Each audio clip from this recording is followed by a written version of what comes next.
Hi viewers, welcome to tag Telugu. So జనరల్గా చాలామంది స్టూడెంట్స్కి ఇంజనీర్ అవ్వాలి, డాక్టర్ అవ్వాలి, లేకపోతే నేను ఏదో సాధించాలని ఉంటుంది. కానీ పర్టికులర్గా ఒక అమ్మాయి అయితే నేను డ్రాయింగ్ వేస్తాను, నేను ఆర్టిస్ట్ అవుతాను అని చెప్పి తనలో ఉన్న టాలెంట్ తనే తెలుసుకుని చాలా నియర్లీ దాదాపు 400+ డ్రాయింగ్స్ వేసి ఇప్పుడు ప్రెజెంట్ ఇన్స్టాలో అయితే బాగా ట్రెండింగ్లో ఉందన్నమాట. సో ఉదయశ్రీ మనతో ఉంది, తనని అడిగి తెలుసుకుందాం తన జర్నీ అసలు ఆర్ట్ వైపు ఎట్లా స్టార్ట్ అయింది ఏంటి అనేది. హాయ్ ఉదయశ్రీ, ఎలా ఉన్నావు? హాయ్, బాగున్నావా? I'm good. మీరు? యా, నేను చాలా బాగున్నాను. సో బేసిక్గా అసలు ఈ డ్రాయింగ్స్ వేద్దాము, అసలు ఈ కళ ఏంటి అంటే చిన్నప్పటి నుంచి ఉందా లేకపోతే రీసెంట్గా ఏమన్నా? చిన్నప్పటి నుంచి ఉంది. ఎక్కువ మా స్కూల్ కొంచెం క్రియేటివ్నెస్ని ఎక్కువ ఎంకరేజ్ చేస్తుంది. ఓకే. సో అట్లా ఎక్కువ బుక్స్లో డ్రాయింగ్స్ వేసి నార్మల్గా అందరు రాస్తారు కదా, మేము ఎక్కువ స్కెచెస్తోని ఎక్కువ చూపిస్తుండే వాళ్ళం. అట్లా ఎక్కువ ఇమాజినరీ ఆర్ట్స్ కాంపిటీషన్స్ ఎక్కువ పార్టిసిపేట్ చేస్తుండే. ఒక్కసారి నాకు డ్రాయింగ్లో ఫస్ట్ ప్రైజ్ వచ్చింది. యాక్చువల్గా మా ఫ్రెండ్ ఉండేది, తనకి నాకు ఎక్కువ కాంపిటీషన్. అది స్టడీస్లో, స్పోర్ట్స్లో, డ్రాయింగ్లో, అన్నిట్లో, సింగింగ్, డాన్సింగ్ అన్నిట్లో. ఓకే. సో అన్నిట్లో తను బీట్ చేయగలుగుతున్నా కానీ ఒక డ్రాయింగ్లో ఎప్పుడు తనతో పాటు అవ్వలేదు, అంటే ఫస్ట్ ప్రైజ్ రాలేదు. సో తనకు వస్తున్నప్పుడు నాకెందుకు రాదు అనే దాని నుంచి వచ్చింది నాకు ఇది. సో తనకు వచ్చింది కదా, నాకు వస్తుంది అని ట్రై చేశా. సో ఫస్ట్ తనకి అదే కాంపిటీషన్లో ఇద్దరం పార్టిసిపేట్ చేస్తే నాకు ఫస్ట్ వచ్చింది. సో అక్కడ నాకు కాన్ఫిడెన్స్ పెరిగింది, ఇంకా చేయొచ్చు అనిపించింది. అక్కడ నుండి స్టార్ట్ అయింది. Super super. సో బేసిక్గా నువ్వు అంటే మీ ప్రాపర్ ఎక్కడ ఉంటారు మీరు? భద్రాచలం. భద్రాచలం. కొంచెం భద్రాచలం నుంచి ఒక half an hour journey, Manuguru. Okay. So అక్కడ మీ ఫాదర్ కానీ మీ అంటే వీళ్ళు ఎవరైనా మీ ఫ్యామిలీలో కానీ ఆర్టిస్ట్ ఏమన్నా ఉందా? లేదు, లేదు, ఓన్లీ నీకు Only మాత్రమే నేను వచ్చింది ఇంట్రెస్ట్. ఒక్కదాన్నే. అంతే. Nice nice. అంటే సిబ్లింగ్స్ ఎవరైనా ఉన్నారా? అక్క. సో మరి అంటే స్టడీ బ్యాక్గ్రౌండ్ ఏంటి, ఏం చదువుకున్నావు? నేను బీటెక్ కంప్లీట్ చేసా, ఈ ఇయర్ అయిపోయింది. ఓకే. జూన్లో అయిపోయింది. సివిల్ ఇంజనీరింగ్ మల్లారెడ్డి మెయిన్ క్యాంపస్లో చేసా. ఓకే. సో చాలామంది అంటే నాకు డౌట్ ఏంటంటే బీటెక్ చదివిన వాళ్ళు సంబంధించిన ఫీల్డ్లో వెళ్ళరా ఎప్పుడు? బీటెక్లోనే అన్ని వాళ్ళ టాలెంట్స్ ఏంటో బయటపడతాయి యాక్చువల్లీ. ఓకే. సో నేను డిప్లొమాలో ఉన్నప్పుడు టోటల్ అసలు లైఫ్ ఏంటో నేను అక్కడ చూసా. బికాస్ నేను ఎప్పుడు ఒక విలేజ్లో నుంచి డైరెక్ట్గా అట్లీస్ట్ నేను ఒక ప్లేస్ నుంచి ఒక ప్లేస్కు ట్రావెల్ చేయను. నేను సడన్గా సీట్ వచ్చిందని మాసప్ టైంకి వచ్చిన. అక్కడ చాలామంది డిఫరెంట్ డిస్ట్రిక్ట్స్ నుంచి వచ్చారు. ఫస్ట్లో కొంచెం కష్టం అనిపించింది, తర్వాత అలవాటైంది. వాళ్ళు ఎట్లుంటారు, పీపుల్తో ఎక్కువ ఇంటరాక్షన్స్ వల్ల ఎక్కడ ఎట్లా ఉండాలి అనేది చాలా తెలిసింది. సో నాకు బీటెక్ ఈజీ అయిపోయింది. సో అప్పుడు నేను కాన్సన్ట్రేట్ చేశాను కెరియర్ మీద అని. అప్పుడు నేను చూస్తున్నప్పుడు నాకు అనిపించింది నేను ఆర్ట్లో ఎక్కువ ఇవ్వగలను అనిపించింది. ఈవెన్ దో మా పేరెంట్స్కి నేను గవర్నమెంట్ జాబ్ చేస్తాను వాళ్ళకి ఉన్న డ్రీమ్ ఉన్నా, నాకు అనిపించింది కొంచెం మైగ్రేన్ ఇష్యూ ఉండే. ఎక్కువసేపు చదవలేను, ఒక 10 minutes వరకే ఉంటుంది. సో ఎగ్జామ్ కూడా ఒక 2 hours ముందే చదివి వెళ్తుండే. అలా మేనేజ్ చేశా. కానీ బీటెక్లో కొంచెం హెల్త్ ఇష్యూస్ ఉండి నేను ఫైనాన్షియల్గా సపోర్ట్ చేసుకోవాలి, ఇంట్లో డిపెండ్ అవ్వద్దు అని. అప్పుడు నాకు డ్రాయింగ్ వేస్తే చాలామంది అడుగుతుంది నాది కూడా వెయ్యి అని. సో ఒక పేజ్ క్రియేట్ చేసి ఇన్కమ్ జనరేట్ చేసుకుంటే నాకు హెల్ప్ అవుతుంది, నా ఎక్స్పెన్సెస్ నేను పెట్టుకోవచ్చు కదా అనిపించింది. వాళ్ళకి కూడా బర్డెన్ ఎందుకు అని స్టార్ట్ చేస్తే ఓకే, మెల్లిగా అన్ని ఆర్డర్స్ వచ్చినాయి, కొంచెం మంచి రెస్పాన్స్ వచ్చింది. స్టార్టెడ్ ఇంకా అలా ఒక డ్రాయింగ్ వేసి అలా కన్సల్టెన్సీ ఫీ కట్టుకొని కొంచెం చెకప్స్ చూయించుకొని ఎవ్రీ మంత్ అలా ట్రీట్మెంట్ అవుతుండే. సో సెట్ ఇప్పుడు. అంత ఓకేనా ఇప్పుడు ప్రెసెంట్? Okay, better. సో అంటే ఫైనాన్షియల్లీ కొంచెం బ్యాడ్ అన్నావు కదా, డాడీ ఏం చేస్తారు? ఫార్మర్. ఫార్మర్. బర్రెలు ఉన్నాయి, పాలు వస్తారు. Okay okay. అంటే అంత చిన్న బ్యాక్గ్రౌండ్ నుంచి వచ్చి ఇప్పుడు ప్రెసెంట్ ఇన్స్టాలో ట్రెండింగ్లో ఉన్నావు, ఫుల్ ఎక్కడ ఓపెన్ చేసినా నీ రీల్ వస్తుంది. Thank you so much. Yeah. So అంటే ఆ కాన్సెప్ట్ ఎలా వచ్చింది? నేను చూశాను రీల్, ఏంటంటే ట్యాంక్ బండ్ దగ్గర పూర్ పీపుల్కి హెల్ప్ చేయాలి అని చెప్పి. అయితే నాకు యాక్చువల్గా చలి పడదు, నాకు కొంచెం హెల్త్ ఇష్యూ ఉండే, ఎక్కువ స్వెల్ అవుతుంది మైగ్రేన్ వచ్చి. సో ఇప్పుడు చలికాలం నేను బయటికి వెళ్ళినప్పుడు చాలా గాలి వచ్చింది, నేను తట్టుకోలేకపోయినా. సో బయట ఉన్న వాళ్ళకి అసలు ఇల్లు ఉండదు, వాళ్ళకి బ్లాంకెట్స్ ఉండవు, సరిగ్గా ఉండదు, వాళ్ళు ఎలా ఉండగలుగుతారు ఇంత చలిలో అని నాకు ఎప్పటి నుండో ఉండే. అక్టోబర్ సెప్టెంబర్ ఆ టైంలోనే ఒకసారి ట్యాంక్ బండ్ దగ్గర వెయ్యాలి అని ఎప్పటి నుండో అనుకున్నా. మధ్యలో గ్యాప్ వచ్చింది, నేను వేరే దగ్గరికి వెళ్ళి నేను పాసిబుల్ అవ్వలేదు. నెక్స్ట్ ఒక రోజు సెట్ చేసుకొని ఇంటి నుంచి వచ్చి ట్రై చేసా, అట్లీస్ట్ ఏదైనా రెస్పాన్స్, ఏదైనా ఎక్స్పీరియన్స్ అవుతుంది కదా అని. బట్ మంచి రెస్పాన్స్ వచ్చింది, వాస్ హ్యాపీ. అంటే ఫస్ట్ పెట్టినప్పుడే రెస్పాన్స్ వచ్చిందా లేదా? లేదు, అంటే నేను ఇన్‌స్టాలో పెట్టినప్పుడు కొందరు మీట్ అవుదాం అంటున్నారని నేను ముందే ఇన్ఫార్మ్ చేయలేదు ఇవన్నీ. ఎందుకంటే దానికోసం ఏదో పబ్లిసిటీ కోసం చేస్తున్నారు అంటారని ఐ డోంట్ వాంట్ అలాంటి నేమ్ వద్దు. నేను జెన్యూన్‌గా అనుకున్నా. నాకిలా ఒకటి చేయాలి అనిపించింది. దానికెందుకు అవన్నీ? వచ్చిన తర్వాత వాళ్ళకి అనిపిస్తే డ్రా చేయించుకుంటారు. లేదంటే లేదు కదా అని ఒకసారి వాళ్ళకైతే చెప్దాము. మీట్ అయ్యే వాళ్ళు వస్తారు కదా అనుకోని ఇన్ఫార్మ్ చేశాం ముందు రోజు I'm coming to tank bund అని. ఒక 2 మెంబర్స్ వచ్చారు. నేను ఒక 2 అవర్స్ అనుకుంటా అక్కడే ఉన్నా. 6కి వచ్చా. 2 అవర్స్ వెయిట్ చేశా. ఎవ్వరు వేయించుకోలేదు. ఇంకా అదే తీస్తున్నా అయిపోతుంది కదా అని. ఒకతను మా సీనియరే. మాసప్ ట్యాంక్ సీనియర్. అతను వచ్చారు కలవడానికి. అదే మూమెంట్‌లో మేము వెళ్ళిపోతున్నాము. అతను కలిసాడు. అతను కూర్చొని వేయించుకున్నారు. ఇంకా మిగతా వాళ్ళందరూ వచ్చేసి మేము కూడా వేయించుకుంటామని ముందుకొచ్చినప్పుడు అప్పటికి 8 అయిపోయింది. చలి వస్తుంది. నా వల్ల అవ్వట్లేదు. బట్ స్టిల్ ఒక 2 వేసా. మిగతా వాళ్ళందరూ కాంటాక్ట్ అవుతాం మళ్ళీ అన్నారు. అదే. నైస్. సో అంటే ఇప్పుడు డ్రాయింగ్స్‌లో చాలా డిఫరెంట్ టైప్స్ ఉంటాయి. పెన్సిల్ ఆర్ట్ అని, స్కెచెస్‌లో ఇంకా లేకపోతే పెయింటింగ్స్ అని. సో నీకు అన్ని టైప్స్ వచ్చా లేకపోతే పర్టిక్యులర్ ఏమన్నా స్పెషాలిటీ ఉందా నీ డ్రాయింగ్స్‌లో? లేదు. నేను చార్కోల్ గ్రాఫైట్ ఏస్తా. సో నేనేదో నార్మల్‌గా ట్రై చేద్దాం అనేసినప్పుడు చాలా బా వచ్చింది. అందులోనే కొంచెం ఇలా ఒక డ్రాయింగ్ ఏసినప్పుడు చిన్న టూల్స్ కొనుక్కొని అట్లా ఒక్కొక్కటి ఇంప్రూవ్ చేసుకుంటూ వచ్చిన. అదే చాలా బాగుండింది. ఇంకా పెన్సిల్స్ ఇంకా మిగతా అన్నీ పర్చేస్ చేస్తున్నా. మెల్లిమెల్లిగా అన్నీ ట్రై చేస్తున్నా. ఇప్పుడు ఆర్కలిక్ ట్రై చేస్తున్నా. కలర్ పెన్సిల్స్ ట్రై చేస్తున్నా. వస్తాయి మెల్లిగా అన్నీ. సో బేసిక్‌గా మనం ఇన్‌స్టాలో గానీ, వాటిలో గానీ మనం పెట్టిన వెంటనే ట్రెండింగ్ అవ్వం. సో టేక్ సమ్ టైమ్, కొంచెం టైం పడుతుంది. సో మీ రీల్ లేదా మీరు పెట్టింది ఏదన్నా ఎప్పటి నుంచి ట్రెండింగ్ అయింది? ఏ రీల్ దగ్గర ట్రెండింగ్ అయింది? అయితే నేను ఫస్ట్ ఎవరితో ఎక్కువ సపోర్ట్ రాలేదు. ఫస్ట్ నార్మల్‌గా అయిపోయింది. ఒక ఫస్ట్ ఇయర్ 1 ఇయర్ అయిన తర్వాత మా మన్గూర్ పేజ్‌లో ఒక అన్న ఉంటుండే. అన్న నా రీల్‌ని నేను మా ఊరిని మొత్తం డూడ్లింగ్ చేశా. ఓకే. అది వాళ్ళు పోస్ట్ కొలాబ్ చేసుకొని యాడ్ చేసినప్పుడు అందరూ కొంచెం మా మన్గూర్ పీపుల్ కొంచెం ఎక్కువ లవ్ చూపించారు ఆ రీల్‌కి. అదొకటి. దాని తర్వాత ఒక 1K ఫాలోవర్స్ వచ్చారు. అండ్ దెన్ నేను రాముల వారిది అయోధ్య పిక్ ఏసా. దానికి ఇది చాలా ట్రెండ్ అయింది. అంటే ఎవరి హెల్ప్ సడన్‌గా వెళ్ళిపోయింది అది. నేనేదో నార్మల్ వాయిస్ ఓవర్ వీడియో లెక్క నార్మల్‌గా ఒకటి చేశా. లెట్ మీ షో యూ అనుకుంటా ఒకటి చేసినప్పుడు అది వాయిస్ బాగుంది అని ఇట్లా అయిపోయింది. క్యూట్‌గా ఉంది. లాస్ట్‌లో బాయ్ చెప్పింది. అది బాగుందని అది కొంచెం ట్రెండ్ అయింది. దానివల్ల 2K వచ్చారు. అలా అయిపోయింది. నెక్స్ట్ పిచ్చి గీతలు వీడియో ఎప్పటి నుండో ఎడిట్ చేస్తున్న దాన్ని. మా అమ్మకి చూపిస్తే కొన్ని ఏది పిక్స్ పెట్టాలి, ఏది తీయాలి అని మా అమ్మ హెల్ప్ చేసింది. అలా ఆ రీల్ పెట్టిన తర్వాత అది చాలా వైరల్ అయింది. 3.2 మిలియన్స్ రీచ్ వెళ్ళింది. అక్కడ వచ్చారు 15K. ఓన్లీ 5 days అంతే. 5 daysలో వచ్చింది. Super nice. అంటే చాలా మనకి అంటే ఇంకా వేయాలి అట్లా మనకి ఎంకరేజ్ చేస్తూ ఉంటే ప్రతి ఒక్క లైక్ మనకి చాలా వాల్యుబుల్ ఉంటుంది. మనకి లైక్స్ పెరిగే కొద్దీ అబ్బా ఇంకా వేయాలి, ఇంకా వేసి నెక్స్ట్ పెట్టాలి. So nice. అండ్ ఇప్పుడు మీరు ప్రెజెంట్ లైవ్లో స్కెచెస్ కానీ ఇవి కానీ వేస్తున్నారు. మీరు వెడ్డింగ్లో కూడా వేశారు ఐ థింక్ సో.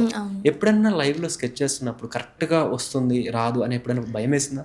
యాక్చువల్‌గా నేను చిన్నప్పుడు 2019, 18 వేసినప్పుడు గ్రిడ్ మెథడ్ ఏం లేకుండా డైరెక్ట్ వేస్తుండే. అంటే మనిషిని చూసి కాదు, ఫోటో చూసి వేస్తుండే.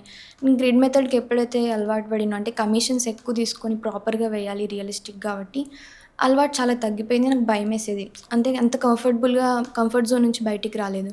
మొన్న ఒక సార్ ఆర్టిస్ట్‌ని కలిసినప్పుడు వాళ్ళు నన్ను ఈవెంట్‌కి పిలిచారు. అంటే లైవ్ స్కెచెస్ వేయమని. వెళ్ళినప్పుడు అదే ఫస్ట్ టైం నేను ట్రై చేయడం. ఒక పర్సన్‌ని కూర్చోబెట్టుకొని వేయడం. 10 minutesలో సార్ని గీసా. ఫస్ట్ సార్తోని స్టార్ట్ చేశా. డాకోజు శివప్రసాద్ సార్. నాకు చాలా బాగా అనిపించింది. సార్ది 10 minutesలో అయిపోయింది. నాకు ఇంకా కాన్ఫిడెన్స్ వచ్చింది. సార్ ఏమన్నారు, చాలా బాగుందన్నారు. అలా ఒక 7 pics అక్కడే స్పాట్లో వేసా. అదే నా మొన్ననే రీసెంట్గా అదే ఫస్ట్ టైం. ఇంకా అది అయిపోయింది. నాకు మళ్ళీ కాన్ఫిడెన్స్ వచ్చింది. ట్యాంక్ బండ్లో కూడా ట్రై చేయొచ్చు ఓకే అని అనిపించింది. అట్లా అయిపోయింది. మొన్ననే జస్ట్ ఒక 3 weeks 4 weeks అంతే. సూపర్. సో అప్పటి నుంచి స్టార్ట్ చేశారు ఇట్లా లైవ్లో కూర్చోబెట్టి? అదే ఫస్ట్ టైం. ఇంకా అదే నెక్స్ట్ నుంచి మొత్తం లైవే వచ్చింది. Wow super. అండ్ ఇప్పుడు నేను జనరల్గా మీ పేజ్ అంతా చూస్తే హరే కృష్ణ, ఎక్కువ కృష్ణుడు భక్తురాల్లా ఉన్నారు. ఎందుకని కృష్ణుడు అంటే ఇష్టం బేసిక్గా? అంటే 2023 March 7th హోలీ రోజు నాకెందుకో నార్మల్గా నాకు ఇట్లా పర్టికులర్గా ఇస్కాన్ అని ఉంటుంది అదేం తెలీదు. అయితే నార్మల్గా నాకు అనిపించింది ఎక్కడో వేరే దగ్గర ఏదో వీడియో చూసినప్పుడు, ఫోటో చూసినప్పుడు ఇక్కడ కూడా ఉండిద్దేమో అనిపించి సర్చ్ చేసినప్పుడు రియల్గానే ఉంది. అబిట్స్లో సికింద్రాబాద్లో ఉంది. అందులో ఏది పెద్దది అని కనుక్కుంటే అబిట్స్ అని చెప్పారు. సో అప్పటికప్పుడు అదే ఫస్ట్ టైం నేను లైవ్లో పెయింటింగ్ వేయడం, విగ్రహాలు ఉంటుంది కదా డైటిస్ రాధాకృష్ణుడి, అక్కడే కూర్చొని అదే ఫస్ట్ టైం గీసిన. ఎంటర్ అవుతున్నా అంతే టెంపుల్కి, నాకులో ఏదో తెలియని ఒక ఫీలింగ్, ఏడుపు రావడం, గూస్ బంప్స్ రావడం, ఐ ఫీల్ కొంచెం కనెక్ట్ అయినట్టు అనిపించింది. జనరల్గా చిన్నప్పటి నుంచి డివోషనల్ నేను ఎక్కువ రామకోటి రాయడం, ఎక్కువ టెంపుల్స్కి వెళ్ళడం లాంటివి, కానీ అదో తెలియని అటాచ్మెంట్లా అనిపించింది. సో ఎప్పుడు గుళ్ళో గంట కొట్టినా అది సంథింగ్ అయినట్టు అనిపిస్తుంది, సాంగ్స్ విన్నా కొంచెం ఎక్కువ అనిపిస్తుంది, సో కనెక్టెడ్ అనిపించింది. సో అట్లా హరే కృష్ణ మీది ఆర్ట్ విచ్ కదా, అంటే ఆ ట్యాగ్ ఏంటి ఆర్ట్ విచ్ పర్టికులర్గా దాన్ని పెట్టడానికి రీజన్? అంటే నేను ఇలా పేజ్ పెడుతున్నాను అని అడిగినప్పుడు ఒక అన్న ఉంటాడు, సాదిక్ అన్న అని. అన్నని అడిగితే ఒక ఫైవ్ నేమ్స్ చెప్పారు. 5 నేమ్స్లో నాకు ఆర్ట్ విచ్ అనేది నచ్చింది. ఈవెన్ దో విచ్ అంటే నెగిటివ్ అని తెలిసినప్పటికీ ఐ థాట్ ఆర్ట్ తర్వాత విచ్ పెడితే దాని పాజిటివ్ మీనింగ్ అవుతుంది, అంటే ఎవరైతే మ్యాజిక్ క్రియేట్ చేస్తారో ఆర్ట్తోని అని ఒక పేరు వస్తుంది, కొంచెం మనం దాన్ని పాజిటివ్ చేద్దాం అనిపించింది. కొంచెం అనిపించింది నెగిటివ్ వైబ్స్ వస్తుందేమో అని, నాకు ఎక్కడ అనిపించలేదు నెగిటివ్గా, చాలా బాగుండే. అంటే చదివినప్పుడు చాలా క్యూట్గా అనిపించింది నాకు ఆర్ట్ విచ్ అట్లా. అంటే కాలేజెస్లో బెంచెస్ పైన డయాగ్రామ్స్ వేస్తే ఊరుకుంటారా? మాది 4th ఇయర్ ఫస్ట్ డే. అవునా? ఎవరు లేరు క్లాస్లో, నాకు టైం పాస్ చేయబుద్ది అట్లా ఏదో ఒకటి చేయాలనిపించింది. సో బ్రహ్మానంద గారు పిక్కేసేసారు. అంటే జనరల్గా కాలేజెస్లో ఇప్పుడు నెక్స్ట్ ఆ బెంచ్ మీద రబ్ చేసేస్తారు, మరి అట్లా చేసేస్తే అట్లా కష్టం కదా, మరి అది దాచుకుంటే కదా పిక్. నాకేం అట్లా ఇక్కడే అక్కడే ఉండేది, ఏది దొరికితే దాని మీద గోడల పైన. Nice nice. అంటే పెయింటింగ్ కూడా వేస్తావా ఆరల్స్? Painting, acrylic paintings, live paintings, fabric అవి కూడా ఉంటాయి. అంటే ఇప్పుడు ఈ ఆర్టిస్టులకి నాకు బేసిక్గా నాకు ఐడియా లేదు, బట్ ఇట్లా ఆర్ట్ వేసి వెడ్డింగ్లో లైవ్ వేసేవాళ్ళు అంటే వాళ్ళు ఎంతవరకు ఛార్జ్ చేస్తారు, ఎంత లో నుంచి హై ఎంత ఉంటుంది? నేనే ఫస్ట్ టైం రీసెంట్గా అదే ఫస్ట్ నా ఆర్డర్, ఎంత చేయాలనేది నాకు పెద్ద క్లారిటీ ఉండదు ఇవన్నీ, కానీ నార్మల్గా వేరే వాళ్ళు చేస్తుంటే వాళ్ళని కనుక్కొని నాకు కూడా కొంచెం నేను ఎలా ఆలోచిస్తాను అంటే, ఇప్పుడు నేను ఆ పొజిషన్లో ఉంటే వాళ్ళు నన్ను అడిగినప్పుడు నేను తీసుకునేదాన్ని అనుకోండి, వాళ్ళని నేను వేయించుకుంటున్నాను అనుకోండి, వాళ్ళు నాకు చెప్పే కాస్ట్ నేను వేయించుకోగలుగుతున్నానా, పెట్టగలుగుతానా అని ఆలోచించి నేను కాస్ట్ చెప్తాను మోస్ట్లీ. అండ్ అందులో నా హార్డ్ వర్క్, నా టైమ్, నా ప్రోడక్ట్స్ అన్ని ఎక్స్పెన్సెస్ అన్నీ పెట్టుకొని చెప్తా. అయినో అది చాలా ఎక్కువగా సౌండ్ వస్తుంది, ఐ మీన్ ఎక్స్పెన్సివ్లా అనిపిస్తుంది, కానీ వేసే వాళ్ళకి తెలుస్తుంది చాలా ఎక్కువ వర్క్ ఉంటుంది, మెటీరియల్స్ చాలా కాస్ట్ ఉంటాయి, అందుకు ఎక్కువ కాస్ట్. అంటే ఇప్పుడు నాకు అర్థమైంది మీరు బీటెక్లో సివిల్ ఇంజనీర్ ఎందుకు తీసుకున్నారు, అంటే ఆర్ట్స్ వేయడానికి ఈజీగా ఉంటుంది. లేదు సివిల్ ఇంజనీరింగ్ చాలా ఇంట్రెస్ట్తోనే తీసుకున్నాను. అంటే నాకు కొంచెం ఏముండే, మా పేరెంట్స్ని చూస్తూ పెరిగినా కాబట్టి నాకు అప్పట్లో ఒక ప్రాపర్గా ఒక ఇల్లు కట్టుకోవాలి అని ఉండే, ఒక ఇంట్లో మేము లేకుండే, ఒక అటు ఇటు తిరుగుతూ ఉండే. సో నాకు మా మమ్మీని చూసినప్పుడు బాధ అనిపించేది, ఒక ఇల్లు అనేది ఉండాలి, ఏదున్నా ఏం లేకున్నా మనకు ఇల్లు ఉండాలి అని మా అమ్మకి చెప్తుండే. సో అప్పుడు తొందరగా నేను మేబీ డిప్లొమా అయిపోగానే జాబ్ చేసి వెంటనే జాబ్ వస్తుందేమో, ఇల్లు కట్టిస్తానేమో, నేనే సివిల్ ఇంజనీర్ కదా అట్లా అనుకొని నేను వెంటనే ఎగ్జామ్ రాయగా నాకు సీట్ వచ్చింది మాసప్ ట్యాంక్లో. ఇంకా అందులో వస్తే పక్కా జాబ్ వస్తుంది, ఇంకా లైఫ్ వేరే అయిపోతుంది అని అన్నారు అందరూ. సో పోనీ మనకు కావాల్సింది ఫస్ట్ ఇల్లు కట్టుకోవాలి కదా అన్నట్టు నేను అందులో జాయిన్ అవ్వగానే మేబీ 10th బాగా చదవడం వల్ల ఎఫెక్ట్ హెల్త్ మీద పడింది. నాకు ఓపెన్ చేస్తే 10 minutesకి చాలా హెడేక్ వస్తుండే. 1 year ఎవ్రీ మంత్ చెకప్స్కి వెళ్తుండే నేను ఇక్కడ మాసప్ ట్యాంక్లో. వెదర్ పడలేదు, ఫేస్ అంతా స్వెల్ అయ్యింది, అయినా స్టిల్ టాప్లోనే ఉండే, కానీ ఎక్కువ నాలెడ్జ్ పరంగా చాలా తక్కువ అనిపించింది అది నాకే. ఎగ్జామ్స్ ఏముంది, ఒక నైట్ చదివేస్తాము, రాసిస్తాం, టాప్ స్కోర్ ఇస్తాం, నాలెడ్జ్ ఈజ్ ఇంపార్టెంట్ కదా.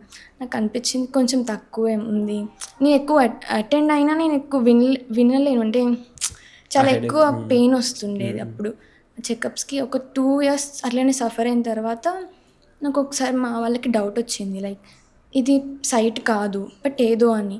సో మళ్ళీ చూయించుకుంటే కన్ఫర్మ్ అయింది ఇట్స్ మైగ్రేన్ అని. సో కొంచెం ఎక్కువ కేర్ తీసుకొని అట్లా అంటే 10thలో బాగా మనకు తెలిసిందే కదా ప్రతి ఒక్కరు. అప్పుడు నైట్ స్టే అవర్స్ 11:30, 12కి అట్లా పడుకుంటుండే. ఇంకా మళ్ళీ అప్పుడు స్నానం చేస్తుండే నేను, పడుకునే ముందు వచ్చే కూల్ వాటర్కి అంటే 10th చలిలోనే వరకు హాస్టలేనా చదువుకున్నా. లేకపోతే ఏంటిది? నాకు ఫుడ్ ఇంటి నుంచే వచ్చేది. నైట్ స్టడీస్ ఒక 2-3 మంత్స్ ఉండేటి అంతే. అప్పుడు లాస్ట్ టైంలో అబ్బా! కానీ 10th స్కోరింగ్ ఎంత అండి? 9.7. బాబోయ్! నాకు ఇప్పుడు అర్థమైంది 9.7 ఊరికనే రావు. నైస్. సో ఆ తర్వాత డిప్లొమా తర్వాత బీటెక్ ఇట్లా.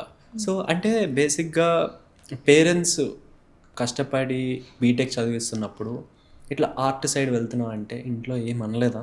అంటే నేను టాపర్‌ని కాబట్టి వాళ్ళకి నేను ఎట్లా మేనేజ్ చేస్తా, పక్కా జాబ్ చేస్తా, గవర్నమెంట్ జాబే చేస్తా అని వాళ్ళకి నేను ఏది నెగ్లెక్ట్ చేయను. ప్రాపర్‌గా బ్యాలెన్స్ చేస్తా అని వాళ్ళకి తెలిసే సరే నువ్వు అన్నీ హ్యాండిల్ చేసుకుంటావు కదా అని వాళ్ళు ఏం అనలేదు. స్టార్టింగ్‌లో మా అమ్మ అన్నది కొంచెం అంటే అన్ని దీని మీదనే పెడుతున్నావు, చదువుకోవా అన్నట్టుగా ఒకసారి అన్నారు. తర్వాత వాళ్ళకి అర్థమైపోతుంది ఆబ్వియస్‌గా. సో నేను నా మార్క్స్ అవి అడుగుతారు, మళ్ళీ అడగకుండా అయితే ఉండరు.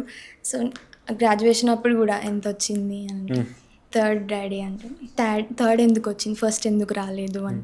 మా మమ్మీ అప్పుడు అది హెల్త్ని, స్టడీస్ని, డ్రాయింగ్ని అన్నీ మేనేజ్ చేసి క్లాస్ థర్డ్ వస్తే దాన్ని అప్రిషియేట్ చేయకుండా ఇంకా మీరు చాలా నైస్. అర్థం చేసుకుంటారు. అంటే ఎక్కువ హార్డ్ వర్క్ చేస్తా అని ఎక్కువ feel. Nice. So what is the biggest moment in life అంటే ఇందాక మీరు చాలా పెట్టారు, చాలా ఉన్నాయి చాలా ఉన్నాయి నిజంగా. మా కోసం ఒక 2 చెప్పండి. అంటే ఇప్పుడు అవి ఒక్కటే ఇంపార్టెంట్ అనుకుంటున్నా. నాకు చాలా అనిపించినాయి, చాలా చాలా. అంటే చిన్న థింగ్ కూడా నాకు చాలా పెద్దది అనిపిస్తుంది. అది నా దాకా వచ్చింది కదా, అది నాకు వచ్చిందంటే చాలా స్పెషల్ అనిపిస్తుంది. అంటే మరీ అంత స్పెషల్ అంటే నేను ఈ జన్మాష్టమికి నేను అత్తపూర్ వెళ్ళిన, ఇస్కాన్ అత్తపూర్. మార్నింగ్ 9కి ఎంటర్ అయ్యి నైట్ మిడ్నైట్ 1:30 వరకు అక్కడే ఉన్నాను. అప్పుడు నేను వెళ్ళినప్పటి నుండి లోపల కీర్తనకి అటెండ్ అవ్వాలని చాలా చాలా అనుకుంటున్నాను. నేను ఇక్కడ బయటే ఉన్నా కానీ నాకు లోపలే ఉండాలనిపిస్తుంది, కానీ ఎవరిని ఎలో చేయలేదు. దానికి సపరేట్ పాసెస్ సంథింగ్ ఉండే. సో నాకు ప్రాపర్గా అవంతా తెలీదు, కానీ నాకు లోపలికి ఎలా అన్నా వెళ్ళాలి అనుకున్నా. మార్నింగ్ నుంచి ప్రే చేసుకుంటున్నా నేను లోపలికి రావాలి, వెళ్ళాలి అని. అట్లా ఒక 2 times చూసి వచ్చా. అంటే దర్శనం లైన్ ఉంటుంది కదా, దర్శనం లైన్లోకి వెళ్ళి చూసి వచ్చా. కానీ తర్వాత అందరినీ కలిసిన వాళ్ళందరినీ అడుగుతున్నా లోపలికి ఎట్లా వెళ్ళాలి, ఏమైనా ఛాన్స్ ఉంటుందా, అభిషేకం అట్లీస్ట్ మనం 4:30 ఎర్లీ మార్నింగ్ హారతికి అటెండ్ అవ్వలేదు అంటే హాస్టల్ కాబట్టి. సో అట్లీస్ట్ నైట్ అభిషేకానికన్నా అటెండ్ అవుదాము అని అడుగుతుంటే లాస్ట్కి ఒక మాతాజీ వాళ్ళు తీసుకెళ్ళారు లోపలికి సడన్గా. వాళ్ళు జస్ట్ ప్రసాదం కోసం తీసుకెళ్ళారు. తర్వాత లాస్ట్కి ఏమైంది, అటు డైరెక్ట్గా దర్శనంకి వెళ్ళిపోయినాం. It was so beautiful moment. అంటే మీరు లైఫ్లో బాగా రిగ్రెట్ ఫీల్ అయింది ఏంటి? నేను అన్నిటికీ అవుతూనే ఉంటా. ఎందుకట్లా? ఏమో నాకు అట్లా ఎక్కువ ఫీల్ అవుతూ ఉంటుంది దేనికైనా. ఏదైనా తప్పు చేస్తే ఎవరైనా హర్ట్ చేసినప్పుడు ఎక్కువగా ఫీల్ అవుతా. అంటే ఎవరు అంత బాగా హర్ట్ చేసింది? ఎవరైనా ఉన్నారా హర్ట్ చేసిన వాళ్ళు? లేకపోతే నేను హర్ట్ చేసిన? మీరు హర్ట్ చేయడం, మిమ్మల్ని హర్ట్ చేసిన అట్లా చాలామంది ఉన్నారు. అవునా? చాలామంది అంటే ఎవరు? అయితే అవుతానే అంటే ఇంటెన్షనల్గా ఎవరు చేయరు, బట్ సిచ్యువేషన్స్ అట్లా ఉంటాయి. బట్ నేనైతే హర్ట్ అవుతా, ఆబ్వియస్గా అవుతా. అంటే రిగ్రెట్ అవ్వటం అంటే it's not a small thing కదా, చాలా ఫీల్ అవుతాం. యా. అండ్ మీరు రెగ్యులర్గా డైలీ మీరు చేసే థింగ్స్ ఏంటి? రొటీన్గా మీరు ఏం చేస్తారు? రొటీన్ అంటే ఓవర్ థింకింగ్ అన్నారు. చాలా చాలా. ఎందుకు ఓవర్ థింకింగ్? అది నాకు ఇన్బిల్ట్ చిన్నప్పటి నుండి ఉంది నాకు. అది ఎక్కువ ఇప్పుడు మీతో మాట్లాడుతున్నా అంత వాటర్ కారిపోతున్నాయి. దేనికి? అంతే, అది కాళ్ళు మొత్తం తడుస్తున్నాయి. అది అంతే. ఇంకా కొంచెం యాంగ్జైటీ ఇష్యూస్ ఉన్నాయి. ఓకే. సో ఇప్పుడు మీరు ప్రెజెంట్ లైవ్లో ఆర్ట్ ఏమంటే సడన్గా ఇప్పుడు ఏమన్నా వేస్తారు? సూపర్. అండ్ ఇప్పుడు వెడ్డింగ్ సైడ్ కూడా మీరు వెళ్తున్నారు కాబట్టి వెడ్డింగ్స్లో అంటే వాళ్ళ ఫేసెస్ ఎట్లా ఉంటారు ఏంటో మనకు తెలియదు. ఇప్పుడు రెగ్యులర్గా చూసే వాళ్ళు అయితే మనం ఓకే ఈ పర్సన్ పర్టికులర్ అని చెప్పి, మీరు అట్లా దానికి స్పెషల్ ట్రైనింగ్ లాంటివి ఏమైనా తీసుకున్నారా? లేదు, నేను సెల్ఫ్ టాటూ ఆర్టిస్ట్ని. నేను నా అంతటి నేను నేర్చుకున్నాను. నాకు ఇలా సపరేట్గా ఏం చూడలేదు. వీడియోస్ కూడా యూట్యూబ్లో ఉంటాయి కానీ నాకు అవన్నీ తెలియదు. నేను ఓన్లీ గ్రిడ్ ఎట్లా యాప్ గురించి మాత్రం చూసా. తర్వాత నేనే ఒక్కొక్కటి వేసుకుంటూ అర్థమైపోయేది వేస్తుంటే ఇట్లా చేస్తే. యాక్చువల్లీ నేను కమిషన్స్ వేస్తూ ఒక ఆర్డర్ వేసినప్పుడు ఒక చిన్న విషయం తెలిసేది, ఇంకొక ఆర్డర్ వేసినప్పుడు ఇంకొకటి తెలిసేది. అట్లా డైరెక్ట్గా వేస్తూ ఎక్కువ ప్రాక్టీస్ కూడా లేదు. నేను జస్ట్ 2 or 3 డ్రాయింగ్స్ వేసా, డైరెక్ట్ కమిషన్సే తీసుకున్నా. ఇంట్లో అందరూ ఫుల్ సీఎం రేవంత్ రెడ్డి గారికి ఫుల్ సపోర్ట్ అంటే అనుకుంటా. మా మా ఊరికి వచ్చారనమాట. ఓకే. సో, మా డాడీ చిన్నప్పటి నుంచి కొంచెం ఇష్టపడతారు. మా డాడీ వేయమన్నారు వెళ్ళి ఇద్దాము అని. అప్పుడు నాకు ఫుల్ ఫీవర్ ఉండే 101 ఓహ్! దాకా ఉండే. నేను వేస్తాను మా డాడీ అంత అనుకోలేదు. అంటే అంత కాన్ఫిడెన్స్ లేదు లాస్ట్ మినిట్ వరకు. అందుకే నా పక్కనే కూర్చొని ఉన్నారు. అది ఫస్ట్ టైం మా నాన్న ఎప్పుడు నన్ను మెచ్చుకోలేదు డ్రాయింగ్‌లో. ఫస్ట్ టైం అదే నన్ను బావుంది అని అన్నది ఎగ్జాక్ట్ వచ్చింది అన్నది మాత్రం అదొక్కటే. ఆ మూమెంట్ కోసం నేను చాలా చాలా కష్టపడ్డా. ఫస్ట్ ఫైనల్లీ ఆ రోజు అన్నారు. నాకు చాలా హ్యాపీ అనిపించింది. కానీ చాలా న్యాచురల్‌గా చాలా మంది అడిగినట్టున్నారుగా ప్రింటింగా ఇది అని. యాక్చువల్లీ నేను తీసుకెళ్ళేటప్పుడు ఒక్కరైనా ఐడెంటిఫై చేస్తారేమో అనుకున్నా. అది మెమో, అది ఫోటో ఫ్రేమ్ అన్నారు గానీ, ఎవ్వరికి అది డ్రాయింగ్ అని తెలీదు. వాళ్ళొచ్చి ఎగ్జాక్ట్‌గా ఇట్లా చూసి నన్ను అడిగితే అప్పుడు చెప్తే అది అది డ్రాయింగ్ గ్రేట్ అంటే. థింగ్ కదా అట్లా. కానీ గుర్తుపట్టుకున్న అది నిజంగా అదొక జస్ట్ ఒక ప్రింటింగ్ ఏమో లేదా అట్లా స్కెచ్ అని గుర్తుపట్టలేదంటే ఇట్స్ ఎ గ్రేట్ థింగ్. అవును. చాలా హ్యాపీగా ఫీల్ అవ్వాలి చాలా. గుర్తుపట్టలేదు వీళ్ళు అని చెప్పి. నైస్. అండ్ దాని తర్వాత ఇది నేనే ఎందుకట్లా అది చాలా బాగుందనమాట అది. ఈ డ్రాయింగ్ వేసింది నేనే సాంగ్ అది. అని ఇట్లా కొంచెం ఎక్కువగా థాట్స్ క్రియేటివ్‌గా వస్తూ ఉంటాయి. ట్రై చేశా ఇలా ఇంకా నేను చాలా బ్యాడ్ కామెంట్స్ వస్తాయేమో అని అనుకున్నా. But okay. స్టిల్ ఏమీ రాలేదు. చాలా ఎప్పుడన్నా హ్యాపీ. వచ్చిందా బ్యాడ్ కామెంట్ ఎప్పుడన్నా? వస్తాయి కొన్ని. ఓకే. అంటే బాగా కామెంట్స్ కాదు మెసేజెస్, డైరెక్ట్ మెసేజెసే వస్తాయి. ఓ అంటే ఎందుకని వాళ్ళు ఎందుకు అట్లా చేస్తారు? ఏం వాళ్ళు చేసే వాళ్ళకి ఏం చెప్దాం అనుకుంటున్నారు మీరు పోనీ? ఏం చెప్తాం, జస్ట్ బిహేవ్ అంతే. మీకు ఉంటారు యాక్చువల్‌గా మాది మా ఫ్యామిలీ, మా డాడీ మా పేరెంట్స్ ముందే అయింది. ఎవరో సమ్ అన్నోన్ పర్సన్ కాల్ చేసిర్రు. నేను యాక్చువల్‌గా స్పీకర్ పెట్టి మాట్లాడతా ఇంట్లో. ఫస్ట్ మా డాడీ ఉన్నప్పుడు ఒకసారి కాల్ వచ్చింది. ఎత్తాను, అప్పుడు రాంగ్ నెంబర్ అని కట్ చేశా. మళ్ళీ ఇంకొకసారి మా మమ్మీ పక్కనే ఉన్నారు. నేను కాల్ చేస్తే వాళ్ళు కాల్ చేసి నేను లిఫ్ట్ చేసి స్పీకర్ పెట్టా. ఇది రాంగ్ నెంబర్ ఎన్నిసార్లు చేస్తారు మీరు అన్నా. చిన్న పిల్లోడే మొత్తం బ్యాడ్ లాంగ్వేజే ఉంది. వెంటనే కట్ చేశా. అప్పుడు మా పేరెంట్స్ అన్నారు, "ఇప్పుడు ఎందుకు?" వాళ్ళని అడిగే పర్మిషన్ తీసుకొని నేను ఇవి స్టార్ట్ చేశా. అప్పుడన్నారు, "వద్దు ఇంక ఆపేయాలి. ఏంటి అంత అంత దారుణంగా అంటారా? ఆ ఏజ్ ఏంటి? వాళ్ళు మాట్లాడేవి ఏంటి?" అని. అప్పుడు చాలా బాధపడ్డారు. నాకు చాలా బాధ అనిపించింది. వినకూడని నేనే వినిపించినట్టు అనిపించింది. అనవసరంగా ఆన్‌లో పెట్టినా అని. అక్కడ కొంచెం. ఇంకా ఇవి ఇన్‌స్టాలో ఇవన్నీ కామన్ థింగ్స్ అన్నీ. కానీ వాళ్ళకది కామన్ కదా! ఒక్కరు మన మాట అంటే మనం ఏం తప్పు కూడా చేయలేదు కదా! ఫోన్ ఎత్తి ఇది నేను కాదు, మీది కాదు అన్నామే కదా! తప్పుండి అన్నప్పుడు అది డిఫరెంట్. అసలేమి లేకుండా అన్నప్పుడు చాలా డిఫరెంట్ పెయిన్ ఉంటది కదా! అమ్మ వాళ్ళు అన్నారు, కొంచెం ఫీల్ అయ్యారు. మళ్ళీ కాల్ చేస్తే చూద్దాము డ్యాడీ చెప్తా అన్నారు వేరే వాళ్ళకి. కానీ దాన్ని బ్లాక్ చేశా. ఓవర్‌కమ్ చేయటం ఎలా చేస్తున్నారు? ఆ కామెంట్స్ చూసినప్పుడు గానీ, మెసేజెస్ చూసినప్పుడు గానీ? చాలా తక్కువ. వచ్చిన వరకు నేను వెంటనే బ్లాక్ చేస్తా. ఎవరికో ఒకళ్ళకి చెప్తా. వాళ్ళు ఏదో ఒకటి చెప్తారు. It's okay, clear. లైఫ్‌లో బిగ్గెస్ట్ సపోర్ట్ ఎవరు? Parents.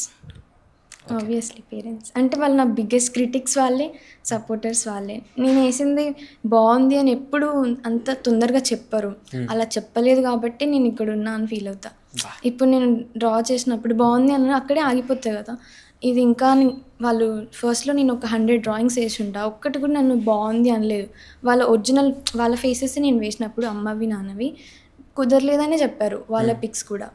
Revanth Reddy sir pick ఒక్కటే బావుంది అన్నారు. వాళ్ళకి నచ్చింది అది. అప్పటి నుండి కొంచెం కొంచెం ఓకే బావుంది. మా డాడీ యాక్చువల్‌గా రిఫరెన్స్ లేకుండానే నేను డ్రా చేస్తున్నప్పుడే వచ్చి డైరెక్ట్ చెప్పేస్తారు.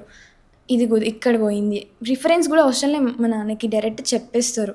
అంత అబ్జర్వింగ్ స్కిల్స్ ఉంటాయి. నాకు ఆ అబ్జర్వింగ్ స్కిల్స్ లేవని నాకు అప్పుడు అర్థమైంది. ఓకే. సో, అవి కొంచెం బిల్డ్ చేసుకున్నా. మా పేరెంట్స్ అందరూ, మా అక్కకైతే అసలు నచ్చవు. బట్ మా అక్కనే ఒక డ్రాయింగ్ ఏయించుకుంది. నాకు చాలా హ్యాపీ అండ్ షీ పేడ్. నాకు దానికి పే కూడా చేసింది. వావ్! సూపర్. అండ్ ఇంకొకటి ఇప్పుడు జనరల్‌గా మీరు ఇన్‌స్టాలో గానీ, రీల్స్ పెడుతున్నప్పుడు గానీ, లైక్ ఎవరైనా ఆర్టిస్టులు అంటే యాక్టర్స్ గానీ, ఇలా ఎవరన్నా చూసి మీకు మెసేజ్ చేయటం ఆర్ ఎల్స్ బావుంది అని అప్రిషియేట్ చేయటం, లేదా మీరెప్పుడైనా వేసింది ఎవరికైనా చూపించడం లాంటివి జరిగినాయా? నేను ఎవ్వరికీ మెసేజ్ చేయను నా ఇన్‌స్టా నుంచి. ఎందుకో నాకు భయమవుతది. నేను కనెక్ట్ అవ్వను ఎక్కువ. వాళ్ళు మెసేజ్ చేస్తే వాళ్ళ ప్రొఫైల్ చూసి ఒకవేళ నాకు ఓకే అనిపిస్తే నేను రిప్లై ఇస్తా. అట్లా వాళ్ళు అప్రోచ్ అయిన వాళ్ళు చాలామంది ఉన్నారు. అట్లా ఫ్రెండ్స్ అయిన వాళ్ళం ఉన్నాము. నాకు కొంచెం ఆర్టిస్ట్ అన్నా, డివోటీస్ అన్నా నచ్చుతారు. ఎక్కువ మాట్లాడాలనిపిస్తది. ఎందుకంటే వాళ్ళ బ్రెయిన్ కొంచెం క్రియేటివ్ అనిపిస్తది. అందుకని ఎక్కువ ఎవరికీ మెసేజ్ చేయలేదు. అంటే కామెంట్స్‌లో కొందరు పెడతారు పెద్దవాళ్ళు, అంటే బావుంది అట్లా అని. సో యాక్టర్స్ గానీ ఎవరైనా అప్రిషియేట్ చేయడం అలాంటివి ఏమైనా జరిగిందా? లేదు. ఓకే. అండ్ ఇంకొకటి ఇప్పుడు చాలామంది ఈ పెయింటింగ్‌వి ఫెస్టివల్స్ జరుగుతూ ఉంటాయి. మన పెయింటింగ్స్‌ని అక్కడ ఎక్స్‌ప్లోర్ చేయడం అట్లా. అవునవును. సో, అలా మీరు ఎప్పుడైనా వాటిలో పార్టిసిపేట్ చేయడం జరిగిందా? లేదు. అంటే ఇంకా ఎందుకు లేదు. ట్రై చేయలేదు అటు ఇప్పుడు సైడ్? ట్రై చేద్దాం అనుకుంటున్నా. ఫస్ట్ మా ఊర్లోనే పెడదాం అనుకుంటున్నాం సింగరేణి డే రోజు. చూడాలి ఏమవుతదో తెలీదు. అంటే ఏ టైప్ ఆఫ్ పెయింటింగ్ పెట్టబోతున్నారు ఏంటి? అంటే నేనేసిన అన్నిటిని ఎగ్జిబిట్ చేయాలనుకుంటున్నాను. అంటే నా ఊర్లో నేను ఎక్కువ తెలీదు. నేను బయటికి రాను ఎక్కువ. సో, ఎక్కువ మందికి తెలీదు అని నాకు అనిపిచ్చింది. కొంచెం ఎక్స్‌ప్లోర్ అవుదాము అనుకుంటున్నా. ఓకే. అండ్ నేచురల్ పెయింటింగ్ అని చెప్పి పూలతో హ్మ్. బతుకమ్మది వేశారు గదా! అవును. అంటే ఆ ఐడియా ఎట్లా వచ్చింది? హౌ? నాకు కొంచెం ఏదున్నా నార్మల్‌గా చేయాలనిపించదు. కొంచెం డిఫరెంట్‌గా ఆలోచించాలనిపిస్తది. అక్కడ వాళ్ళు బతుకమ్మనేస్తుంటే నాకు అమ్మవారు గుర్తొచ్చారు. సరే నార్మల్‌గా వాటితో వీటితో ఎందుకు ఉన్న వాటితోనే వేద్దాము అని ఐ థాట్ అట్లా వచ్చింది. అన్ని బొగ్గునేమో అదే బ్లాక్ కలర్ బొగ్గుతోని అట్లా కొంచెం ట్రై చేశా. కలు కలుంది అన్నారు. నాకది నచ్చింది. సో, బేసిక్‌గా వీటన్నిటిలోకి మీరు 400 ప్లస్ డ్రాయింగ్స్ వేశారు కాబట్టి వీటన్నిటిలో ది బెస్ట్ అని మీకు ఏదనిపించింది? నాకు కొన్ని నచ్చవు. నేనేసినయి నాకు సాటిస్ఫాక్షన్ అనిపియలేదు చాలా వరకు కొన్ని కమిషన్స్. కానీ ఇంక తప్పదని ఇచ్చేయాల్సొచ్చింది. నాకు నచ్చాలి ఏదైనా. అట్లా చాలా నచ్చినయి. ఇంకా ద బెస్ట్ అంటే the best only one. Radharani. రీసెంట్‌గా ఏసిన రాధారాణి నాకు ఓకే. చాలా నచ్చింది. వావ్! బాగా వరస్ట్ అనిపించింది ఏది? అంత వర్స్ట్‌గా ఏమీ లే. అంటే ఇప్పుడు స్పాట్‌గా ఏస్తా గదా! అట్లాంటివి అనిపిస్తాయి గానీ, నేను పోర్ట్రెయిట్స్ అట్లా ఎక్కువ టైం తీసుకొని ఏసినయి ఎప్పుడు అట్లా లేవు. కొంచెం సాటిస్ఫై అవ్వను. అంటే ఇంకొంచెం రావచ్చు అనిపిస్తది అంతే గానీ, అంత వర్స్ట్‌గా లేదు. ఇప్పుడు డైరెక్ట్‌గా ఏదైనా ఏస్తాం గదా! స్కెచింగ్ లైవ్‌లో అవి అనిపిస్తాయి. ఆబ్వియస్‌గా అనిపిస్తాయి అవి నాకు. సో, మీరు అంటే స్టడీసు అండ్ ఆర్ట్ ఇవన్నీ ఉన్నాయి కాబట్టి మీ ఫ్యూచర్ గోల్ ఏంటి? మీరు ఏం చేద్దాం అనుకుంటున్నారు? లైక్ అంటే ఒక ఆర్టిస్ట్‌గానే వెళ్దాం అనుకుంటున్నారా? లేకపోతే జాబ్ చేద్దాం అనుకుంటున్నారా? మీ పేరెంట్స్‌ని ఎలా చూసుకుందాం ఆ అనుకుంటున్నారు? మిడిల్ అదంతా నాకు తెలీదు గానీ, ఒక్కటైతే అనుకుంటున్నాను. ఎందులో ఫెయిల్ అయినా ఏం గాదు గానీ, ఒక డాటర్‌గా, ఒక సన్‌గా మాత్రం ఫెయిల్ అవ్వద్దు అనుకుంటున్నా. అంటే మా పేరెంట్స్‌ని కొంచెం ప్రౌడ్‌గా ఉంచాలనుకుంటున్నా. ఇంకా అల్టిమేట్‌గా అంటే నాకు ఎప్పటినుండో ఉంది. నా డైరీస్‌కి తెలుసు, నా ఫోన్‌లో ఉన్న నోట్ ప్యాడ్స్‌కి తెలుసు ఈ విషయం. ఎక్కడ చెప్పలేదు. ఐ డోంట్ నో ఇది చెప్పాలో వద్దో. యాహ్! It's okay. నాకు యాహ్! ఆర్గాన్స్ డొనేట్ జేయడం అనుకుంటున్నా నేను. సో, ఎండింగ్‌లో ఎప్పుడైనా అవుతదేమో. సో, ఇది చెప్తే ఎవరైనా మేబీ ఏ టైంలో అన్నా గుర్తుపెట్టుకొని చేస్తే ఆర్గాన్స్ డొనేట్ చేద్దాం అనుకుంటున్నా అంతే. వావ్! నైస్. అది నిజంగా చాలా గ్రేట్ థింగ్ అండి. అది చాలా రేర్ ఉంటారు అట్లా డొనేట్ చేసేవాళ్ళు. అండ్ మీకు అంటే మీరు పేరెంట్స్‌ని బాగా చూసుకోవాలి అంటున్నారు కాబట్టి, సో, ఇప్పుడు మీరు ఫర్ ఎన్ ఎగ్జాంపుల్ ఇట్లా ఆర్ట్ వేసి వీటిలతోని ఈ సంపాదనతోనే చూసుకుందాం అనుకుంటున్నారా? ఆర్ ఎల్స్ లేకపోతే ఏదన్నా ఆర్ట్‌తో అయితే కష్టం. ఎందుకంటే అంత ఈజీ కాదు. ఆర్డర్స్ ఉండవు. అంటే కెరియర్ అంటే దీంట్లో కొంచెం ఫైనాన్షియల్ సపోర్ట్ ఉండాలి. అసలు లేనిదే మనం లేని స్టేజ్ నుంచి వచ్చినోళ్ళం. వాటితోనే అన్నీ కొనుక్కున్నా. బట్ స్టిల్ అంత మా ఫ్యామిలీని చూసుకునే అంత ఎప్పుడు రాలేదు. వచ్చిన ఫస్ట్ అమౌంట్‌తోనే నేను యాత్రకెళ్ళిన. ఇంకా అంత అమౌంట్ ఎప్పుడు రాలే నాకు. చూడాలి. సో, బేసిక్‌గా మీరు ట్యాంక్ బండ్ దగ్గర చేసింది ఏదైతే ఉందో, సో, మీరొక ఎవరైతే లేని పీపుల్ జనాలు ఎవరైతే ఉంటారో రోడ్ సైడ్ పడుకునే వాళ్ళకి బ్లాంకెట్స్ కోసం అని చెప్పి అన్నారు. సో, చాలా ఆర్గనైజేషన్స్ చాలా ఉన్నాయి. వాటి సైడ్ నుంచి చాలా వరకు సపోర్ట్ వస్తుంది. సో, ఇంకా కొంతమందికి అందట్లేదు. అవును. సో, మీరు అంటే పర్టిక్యులర్‌గా మీ ఆర్ట్స్ వల్ల వచ్చిన అమౌంట్ మీరు మొన్న రీసెంట్‌గా చేశారు. అలా ఇంకా ఎవరన్నా చేస్తున్నారా మీ సైడ్ నుంచి గానీ, ఆర్ ఎల్స్ మీ ఫ్రెండ్స్‌లో గానీ ఎవరైనా అట్లా చేశారా? అవును. అంటే ఇట్లా కొందరికి హాస్పిటల్‌కి ఎక్కువ ఖర్చవుతది. మనం డొనేట్ చేయమని పెడుతూ ఉంటాం కదా! అట్లా నాకు తెలిసిన కొందరు ఆర్టిస్టులు 500 పే చేస్తే దాన్ని స్క్రీన్‌షాట్ పెడితే వాళ్ళకి స్కెచ్ ఇస్తారనమాట. అలా చేస్తున్నారు చాలామంది. అది చాలా గ్రేట్ ఇనిషియేటివ్. అది చాలా హెల్ప్ అవుతది వాళ్ళకి. వీళ్ళకి మనీ డొనేట్ చేసినామని కాకుండా ఒక మంచి మెమరీగా ఒక ఫోటో వస్తుంది. వాళ్ళకి మనీ హెల్ప్ అవుతున్నాయి అట్లా. అది అదొకటి జరుగుతుంది ప్రస్తుతం. సో, అంటే ఇప్పుడు మీకు మీ ఫ్యామిలీ సపోర్ట్ కాకుండా ఫ్రెండ్స్ సైడ్ నుంచి సపోర్ట్ ఎట్లా ఉంది? చాలామందున్నారు ఫ్రెండ్స్. కానీ నా లిస్ట్ ఇట్లా పెరుగుతూ ఉంటది. ఫస్ట్ అంటే ఇది కొంచెం క్లిక్ అవ్వడానికి బాగా హెల్ప్ చేసింది మాత్రం ఉదయ్ అన్న. మన్‌గూరు పేజ్ హ్యాండిల్ చేస్తారు. ఆ అన్న వల్లనే ఎక్కువ నావి కొంచెం రీచ్ అయినాయి అని నేను ఫీల్ అవుతా. ఇంకా సాదిక్ అన్న పేజ్ నేమ్ ఇవ్వడం. ఇంకా సమీర్, ఇంతియాజ్ వీళ్ళు నాకు ఎక్కువ నాతో పాటు అటు ఇటు రావడం, మెటీరియల్స్ కొన్ని ఇవ్వడం అట్లాంటి, అంటే హెల్ప్ చేయడం వాటికి తీసుకురావడానికి అట్లా అలాంటివి కొన్ని చేశారు. ఇంకా ఇంకా చాలామంది ఉన్నారు, చాలా హెల్ప్ చేస్తుంటారు. యా, అండ్ మీరు హరే కృష్ణ ఈ చాంటింగ్ అది చేస్తారు కదా, సో చాంటింగ్ వల్ల యూజెస్ ఏంటి, అంటే మీరు లైఫ్లో మీరు తెలుసుకున్నది ఏంటి, అండ్ చాంటింగ్ చేయడానికి ముందర ఇంకో మంత్ర కూడా ఉండదు, ఆ మంత్ర కంపల్సరీగా చెప్పాలి. చెప్పాలి. అయితే నేను కొంచెం ఎక్కువ ఇట్లాంటి ఫియర్ ఉంటుంది, ఇవి కొంచెం ఓవర్కమ్ చేయాలి. నేను కొంచెం అటాచ్ అవుతూ ఉంటా, కొంచెం వాటి నుంచి నా సెన్సెస్ నేను కంట్రోల్ చేసుకోవడం కోసం ఎక్కువ ట్రై చేస్తూ ఉంటా. నేను ఒక డేకి వచ్చి 5 times టీ తాగుతా, అంత టీ ఆల్కహాల్ నేను అంటే అంత అడిక్ట్ అవుతూ ఉంటా నేను టీకి. వన్స్ నేను ఇందులోకి వచ్చిన తర్వాత మానేసా, కంప్లీట్గా మానేసా. అసలు ఏది అన్నం కూడా తినకుండా ఉంటే కానీ టీ తాగకుండా ఉండలేను నేను, ఎందుకంటే హెడేక్ అట్లా వస్తూ ఉంటుంది కాబట్టి ఎక్కువ టీ ప్రిఫర్ చేస్తా. సో అట్లా అడిక్ట్ అవ్వకూడదు, అలానే పీపుల్కి కూడా ఎక్కువ కనెక్ట్ అవ్వడం అని చాలా కష్టం అనిపిస్తుంది కదా, అంత ఉండకూడదు. మన సెన్సెస్ అన్నీ కంట్రోల్ చేసుకునే స్టేజ్లో మనం ఉండాలి, మన బ్రెయిన్ చెప్పింది కాదు, మనం ప్రాపర్గా ఉండాలని అనిపించింది. అందులో ఉన్నప్పుడు అంతకుముందు అసలు అలా ఉండేది కాదు, నేను అనుకుంటే అది అవ్వదు. ఇప్పుడు కంట్రోల్ చేసుకుందామని ఇట్లా ఆగుతా, బట్ స్టిల్ అలానే వెళ్ళిపోయి తాగేసి వస్తా. అది నాకు చాలా వర్స్ట్ థింగ్ అనిపించింది. సో మార్చుకుందామని అనుకొని కొంచెం టైం పట్టింది మారడానికి కూడా. ఒక్కరోజు ఒక్కొక్కటి తాగుతుండే, తర్వాత మళ్ళీ కంప్లీట్గా మానేసి ఇప్పటిదాకా ఒక 1.5 year అవుతుంది, టచ్ కూడా చేయలేదు. సూపర్. అంటే ఆ కృష్ణ చాంటింగ్ ఏదైతే ఉంటుందో, హరే కృష్ణ చాంటింగ్, సో దానివల్ల చాలా యూజెస్ చాలా మనం ఒకటి అనుకుని మానేద్దాం అనుకుంటే అవుతుంది. అప్పటి నుండి నేను ఏమన్నా అనుకుంటే మేనిఫెస్ట్ డ్రీమ్ ఇట్ అంటారు కదా, నేను అనుకునేవి అవుతూనే వచ్చాయి. అంటే మనం అంటే మనం కోరుకునేది కూడా చాలా సెల్ఫ్లెస్గా ఉండాలి అనిపిస్తుంది. ప్రాపర్గా కోరుకుంటే ఆయన ఖచ్చితంగా వే చూపిస్తారు. అదే ఎగ్జాంపుల్ బృందావన్, నేను అసలు ఇప్పుడు వెళ్ళను అనుకున్నా అసలు ఎప్పటికీ, సడన్గా ఎవరో క్యాన్సిల్ అయ్యారు. నాకు అప్పుడే నా దగ్గర ఎప్పుడు మనీ ఉండవు, అదే ఫస్ట్ టైం నాకు మనీ వచ్చినాయి, డైరెక్ట్ పే చేసిన వెళ్ళిన. So blessed. నైస్. అండ్ మీరు బీటెక్ బ్యాక్గ్రౌండ్ అన్నారు కాబట్టి మీ ఫ్రెండ్స్ బీటెక్ టైంలో చేసిన అల్లరి పనులు ఇవి చాలా ఉంటాయి. బీటెక్ చాలా తక్కువ ఎంజాయ్మెంట్కి ప్రిఫరెన్స్ ఇస్తా. అవునా? మూవీస్ అసలు థియేటర్కి ఎక్కువ వెళ్ళను, వెళ్ళింది ఓన్లీ అది ఏమంటారు పేరు రావట్లే నాకు, కలికి యా అది కృష్ణుడు ఆ బొమ్మ ట్రై చేశారు, అది చేశాను. కలికిలా కృష్ణుడి బొమ్మ నార్మల్గా ట్రై చేసిన, అంత లేదు, నార్మల్ రఫ్ స్కెచ్ అంతే. అదొకటి, అది ఎక్స్పీరియన్స్ చేయాలనిపించింది. వాయిస్ చాలా బాగుండే కదా, అంటే కృష్ణుడు ఉంటేనే మూవీస్కి వెళ్తారండి. అట్లని కాదు, కొంచెం నాకు నార్మల్గా ఉండాలి మూవీస్, ఎక్కువ చూడను, చాలా తక్కువ. బంకింగ్, కాలేజ్ బంకింగ్స్ పర్మిషన్ తీసుకొని చేస్తా. పర్మిషన్ తీసుకొని బంకింగ్ చేస్తారండి? అంటే క్లాసెస్ ఏం జరగట్లేవు అని అంటే వెళ్తా, నాకు భయం అవుతుంది. నేను ఏదైనా చేయగలుగుతా కానీ ఇట్లా తెలియకుండా అవి చేయడం అంటే నాకు చాలా భయం అవుతుంది. సెక్యూరిటీని కూడా యాక్చువల్గా నాకు బొట్టు ఉంటుంది కాబట్టి వాళ్ళు నేను డ్రాయింగ్ వేస్తా అని తెలుసు కాబట్టి వెళ్ళిపో అంటారు, వెళ్ళిపోతా ఒకవేళ వెళ్ళాల్సి వస్తే. ఓకే.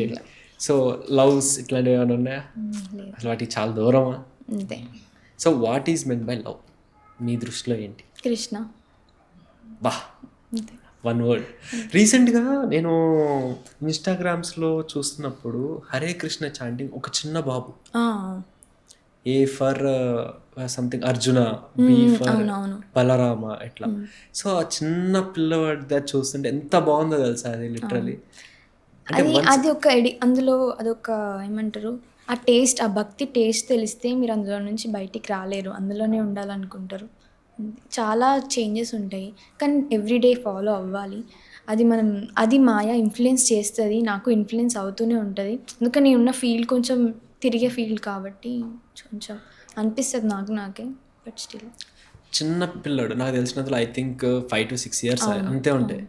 ఏ ఫర్ యాపిల్ కాదు, బి ఫర్ బాల్ కాదు, A for Arjuna Balarama. Literally నేను ఆ వీడియో సేవ్ చేసుకుని డౌన్లోడ్ చేసుకున్నా తెలుసా. చాలా బాగుంటాయి, చాలా బాగుంటాయి. హాయ్ హలో చూడు హరే కృష్ణ బోలో. యా, సో మీ లైఫ్లో మీరు ఇంకా మంచి సక్సెస్ అవ్వాలి, బాగా డ్రాయింగ్స్ వేసి ఇంకా మంచి పెద్ద ఆర్టిస్ట్ అవ్వాలని కోరుకుంటున్నాను. థ్యాంక్ యూ అండి, thank you so much. So చూసారా కదా గైస్, ఇదన్నమాట మన ఆర్టిస్ట్ ఉదయ్ శ్రీ గారితో. సో మరొక ఇంట్రెస్టింగ్ ఇంటర్వ్యూతో మీ ముందు ఉంటాను. Your Sanjay signing off. General content or positive content, information, entertainment ఇవన్నీ ఉన్నాయండి మన యూట్యూబ్ ఛానల్లో. సో మీకు ఒక మంచి పాజిటివ్ ఎనర్జీ కావాలి అంటే రోజు ట్యాగ్ తెలుగు ఛానల్ని చూసి ఎంజాయ్ చేయండి. All kinds of cinema updates, all kinds of news, all kinds of celebrity interviews. So మీకు అన్ని exciting stuff, cinema related stuff అంతా మీకు తెలుగులో ఉంటుంది. So subscribe to it and follow it. Thank you.